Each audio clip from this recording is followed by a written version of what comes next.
This is Grace Notes. I'm Alan Button, and our guest today is Cookie Sharum. Cookie has got an interesting and traveling-oriented history, having started out in West Virginia and ultimately ending up in central North Carolina as, among other things, a Salvation Army bell ringer, but also an administrative assistant for Calvary Missionary Methodist Church and a number of other things. So let me stop there, Cookie, and first say welcome. Thank you. It's good to be here. Why don't you take it from there? Let me pass the baton to you, Cookie, and tell us a little bit about your own personal history, starting with West Virginia. Well, I was born in West Virginia. My father was from Greenbrier County, West Virginia, and my mother was from Fayette County, West Virginia. I don't know if you're familiar with that or not, but that's where the New River Gorge Bridge is, that big, I think it's like 800 feet off the riverbed. And I do indeed know the bridge and the New River. Yes. Well, my mother grew up right there where the national park is. Uh-huh. So that was a place that we frequented a lot, when I was growing up. And when I was 11, my parents and myself and my siblings moved to North Carolina, and I've been here ever since. Uh-huh. You were telling me before we came into the studio that you sort of bounced back and forth a little bit between Wake County and Johnston County. Yeah, we began living in Cary when we first moved here, and then we moved over to Garner, and I attended high school in Garner, graduated there, and then after I married, I lived in Garner, and then we moved over into Johnston County, and then we moved back into Wake County, and I ended up in Fuquay Arena and lived there around the Fuquay Arena, Willow Springs area until 2003 when I met and married my husband that I'm currently married to and moved to Sanford. So you've lived in Lee County now for 13-some years? Well, actually, we live in Harnett County. We live just over the Lee-Harnett County line. Uh-huh. So I sold my home, and actually I was in Johnston County whenever I met him. Well, I wasn't in Wake County, but I sold my home and moved here to be with him in 2003. That reminds me, you said that when you tell people where you live, you identify it by a town name.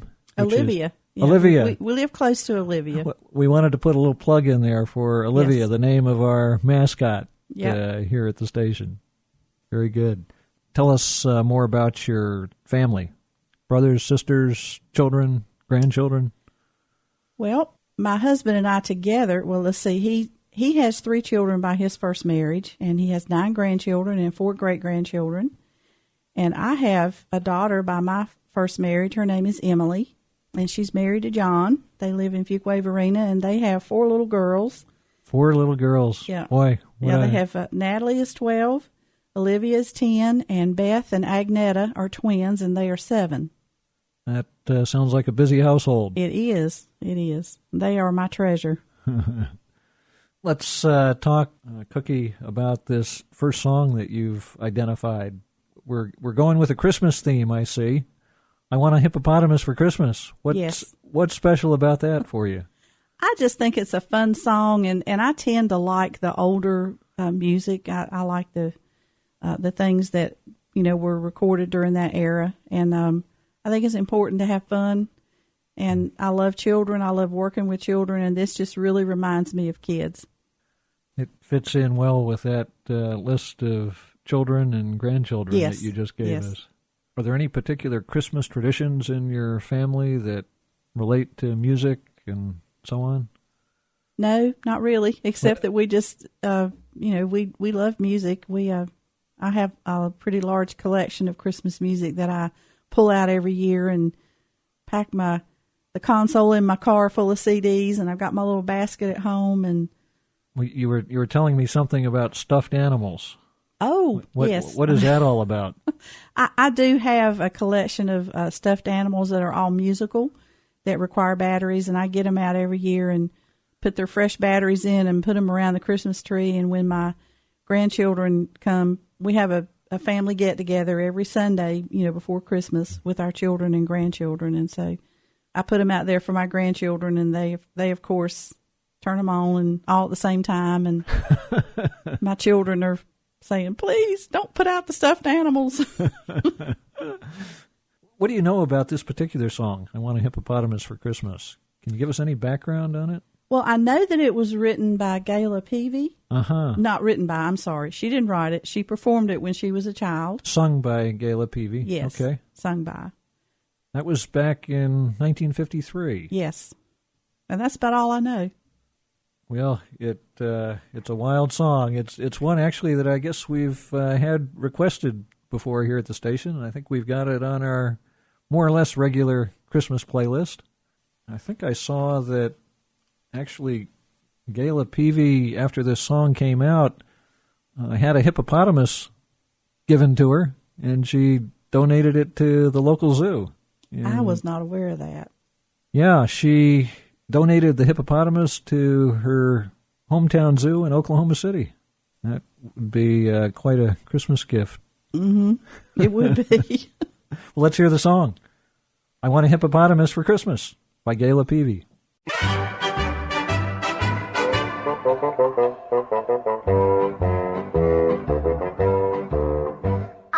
want a hippopotamus.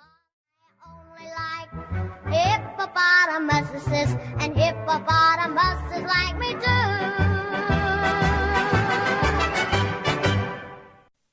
That was I Want a Hippopotamus for Christmas by Gayla Peavy. If you're just joining us, our guest today is Cookie Sharum. Cookie, you have told us a little bit about your history and a little bit about Christmas traditions in your family. I'd like, if you would, to have you tell us, I want to have you tell us about your work with the Salvation Army, but before we go there, tell me a little bit about how you spend your work life time. Well, currently I am the administrative assistant at Calvary Missionary Methodist Church, and I work there about 25 to 30 hours a week. I do everything from managing the collections that we have to anything that goes on in an office and anything the pastor asks me to do. Uh-huh. We have an awesome pastor. His name is Curtis Norris, and we're very, very blessed, to have him. I feel very fortunate to be able to work with him and to serve the people in my church. And in addition to working there at the church, I care for 2 children. I've cared for them since they were babies. And they are now how old? 11 and 8. 11 and 8. I had to stop and think about that. Uh-huh. So you started out with one, and then another one came along. Yes. Their names are Drew and Claire Stanfield. Uh-huh. And when Drew was 5 months old and his mother decided to go back to work, she was actually my health care provider. And she's a nurse practitioner. Her name is Beth. She asked me if I would take care of Drew, so that she could go back to work. And I agreed to do that. And then about 3 years later, little Claire came along and she said, do you feel comfortable about taking care of 2? And I said, of course, we'll do 3 or 4 if you want to. So, and when they got old enough to go to school and didn't need me all day, this position with the church just kind of opened up. And between the 2 positions, I work about 40 hours a week. Uh-huh. So it sounds like there's some good synergies there time-wise, and it sounds like you're a busy lady. I am busy. I have a full life, a blessed life. Beyond your work life with the church and as a nanny for Drew and Claire, understand that you also have a brother at home that you help care for. Yes. My brother, who is 3 years younger than me, he was injured in a work-related accident in 1996. He fell about 20 feet off of a ladder and landed on his head, and he suffered quite a lot of physical injuries, but the most traumatic from that was a traumatic brain injury. And from that brain injury, he developed a seizure disorder, and he had some cognitive impairment. He lived with my mother after that accident until 2005 when she passed away. That was in Wake County? Yes. Yeah, they lived in Fuquay-Varina. Uh-huh. And where your daughter is now. Yes. Uh-huh. And after my mother passed away, Bruce had a roommate that lived with him. He lived in my mother's house, and he suffered a second traumatic brain injury. We believe that he had a seizure and fell in the evening. His roommate had gone to bed, and Bruce was still awake. And his roommate got up the next morning and found him on the floor in the kitchen, and he was unconscious. And, we just speculate that it was a seizure. Mm-hmm. And he fell and hit his head and suffered another brain injury. And this time, though, it was much worse than the first time. And so he requires 24-hour-a-day supervision, and he still has a seizure disorder, but he hasn't had a seizure in about 6 weeks, so that's a that's a plus. He has to take medication, and he's under the care of a neurologist. And so my husband primarily cares for Bruce. He's with him, during the day when I'm at work. Your husband is retired? Yes, he's retired, and I think it's been about 6 years ago. Uh-huh. And we do have some respite care. We have some folks that come in and help us out, and so that we can get a break. We've got my husband and I. His name is Andrew. We've kind of split up the responsibilities. He's more hands-on with Bruce than I am, and although I do, I am there and I do help to physically care for him, but I more or less manage his medical care. I'm in contact with the doctors and the insurance companies and taking care of all that sort of thing, and then Andrew's more hands-on with Bruce. Well, between your work at the church and mentoring and caring for Drew and Claire and taking care of your brother Bruce, how in the world do you find time to do bell ringing with the Salvation Army? Or why do you find time? Well, I've always enjoyed, helping people. That's something that I grew up with in my family. My parents were always reaching out and helping other people. But before I met my husband, I spent a lot of time alone. And during the holidays, I would go to the Durham Rescue Mission. Through a friend, I became associated with them. And This is the Durham Rescue Mission that was founded and is headed by Ernie Mills? Yes. Who has been a guest here on Grace Notes, by the way. Anyway, through my friend, I've became associated with them, and every year at Thanksgiving and Christmas, I would go and help out with their Thanksgiving and Christmas programs that they had, and I just really enjoyed, helping and feeling like I was, making a difference in these people's lives. And so when I came to Sanford, when my husband and I got married, I was looking around for something to be involved in like that, and I just went on the internet one day and found the Salvation Army's website and saw the opportunity you had to sign up to ring the bell, and I chose to do that about 3 years ago. And I just enjoy it. It's a small thing. It doesn't take much time. I usually go and ring the bell about twice during the Christmas season. Last year, I made arrangements for the women in my church because I'm the coordinator for our women's ministry. We've taken a whole day there at the Piggly Wiggly from 10 to 8, and we're just taking shifts. And so I'll take my turn that day for 2 hours, and then I have another day that I'll go back and do it again for 2 hours. Very good. So, because of my schedule, I do have a full life and a lot going on, and that's just a small way that I can give back. Well, Cookie, tell us about this second song that you've identified as special to you. Mary, Did You Know? What is it about that song that makes it special to you? Well, Kathy Mattea is one of my favorite artists. Fellow West Virginian. Yes. And she actually, grew up close to where I did. And I went to see her in concert, and I believe it was in Durham. And it's probably been about 15 years ago. And she sang this song. It's the first time I'd heard this song. It was written by Mark Lowry, but I'd never heard anyone else perform it until she did. And I just fell in love with that song. And I actually got up during intermission at this concert and went to the back and bought the CD. Well, it wasn't a CD, it was a tape at the time. Because I just loved it. I just thought it was so beautiful. Well, Kathy Mattea is still singing. My wife and I had the opportunity to hear her in concert just about 3 weeks ago in Clayton. What a terrific singer and just a personable individual. Maybe you could tell us a little bit more about why that song resonates with you. It's about the birth of Christ, and it's from the perspective of Mary, his mother. And, I've often thought, people say, they think about going to heaven and, who's there, and they say, oh, I want to go talk to the Apostle John, or I want to talk to Peter, or I want to talk to Paul. Well, I've always thought, I want to talk to Mary, the mother of Jesus. She's bound to have a perspective on things that is so different from everybody else. Can you imagine being the mother of God? This song really hits that nail on the head. It really takes exactly the approach that you're talking about. Yep. Well, let's hear it. Mary, Did You Know? By Kathy Mattea.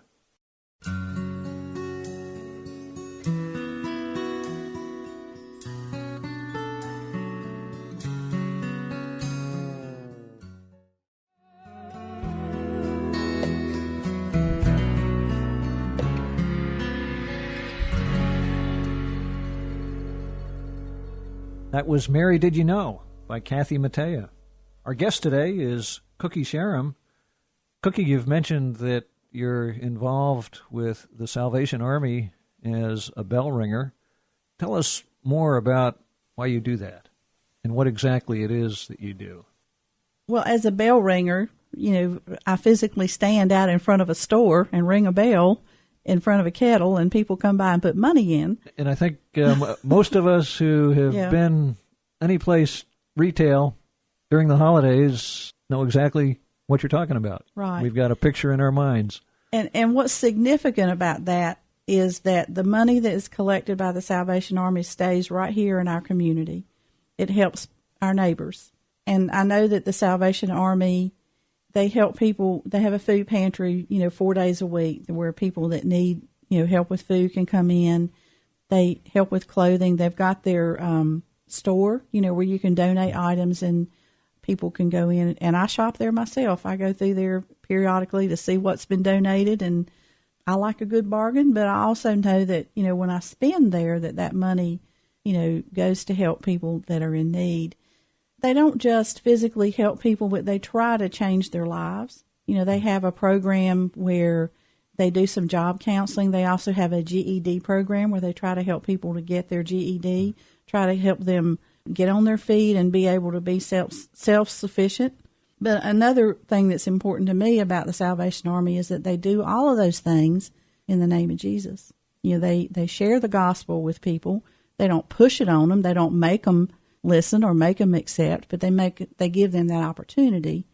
And because that's the most important thing in my life, that's the most precious gift that's been given to me is, my relationship with Jesus and all the things that he's done in my life. I want to share that with other people. I want to give them that opportunity. So it's word and deed. Yes. I think you were telling me about your church being involved. You're also the women's ministry coordinator at your church? Yes. And how does that tie into the bell ringing this season? Our women's ministry has committed to covering an entire day. December the 8th from 10 to 8, we'll be at the Piggly Wiggly in Sanford ringing the bell. We've signed people up to take different shifts.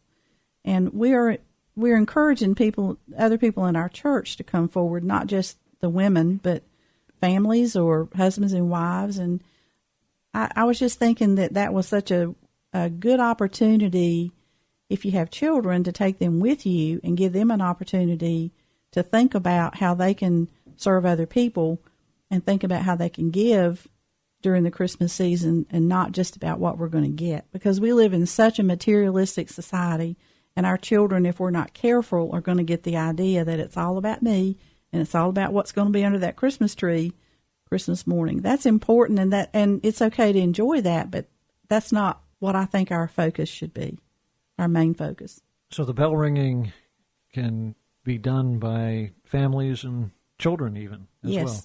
Yes, and if anybody's interested in doing that, they can go to the Salvation Army's website. I want to encourage people, if you're interested, to check them out. You can call them or you can go on their website and sign up. So if you're interested, you can go to the Salvation Army website and put in whatever county you're interested in, wherever you live or work, and it'll pull up the necessary information. Yep. Very good. Well, Cookie, tell us about this third song that you've identified. What is it, and why is it special to you? It's White Christmas by Bing Crosby. White Christmas, of course, by Bing Crosby. I think it's probably the first Christmas song I remember other than Rudolph the Red-Nosed Reindeer. I think every child knows that. I just love it. I think it's a beautiful song, and it's not Christmas to me until Bing Crosby sings. Do you have memories of white Christmases? I do. Living in the mountains of West Virginia, we did have some white Christmases. This song, as you may know, came out in the early 1940s, written by Irving Berlin in 1942. And as I understand it, it had quite a special impact on soldiers, American soldiers in World War II, dreaming of white Christmases back home. It's not Christmas until you've heard White Christmas by Bing Crosby. That's true. And also until I watch It's a Wonderful Life. Okay. We'll put a plug in there for Jimmy Stewart. Well, Cookie, it's been a real treat to have you here today. Been our privilege to talk with you, and I have to say that the work that you do and your commitment to caregiving and providing for others and sharing that is most important is really special to us, to me personally, and I thank you for being here. Well, thank you for having me. Let's go out with the song by Bing Crosby, White Christmas.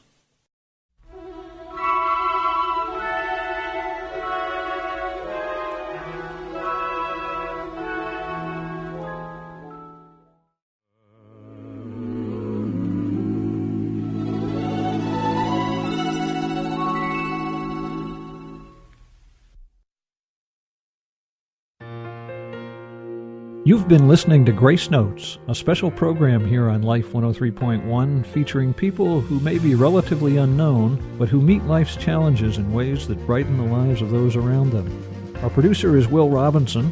I'm Alan Button, and we invite you to join all of us here at the station again next Friday at 5:30 for Grace Notes on Life 103.1.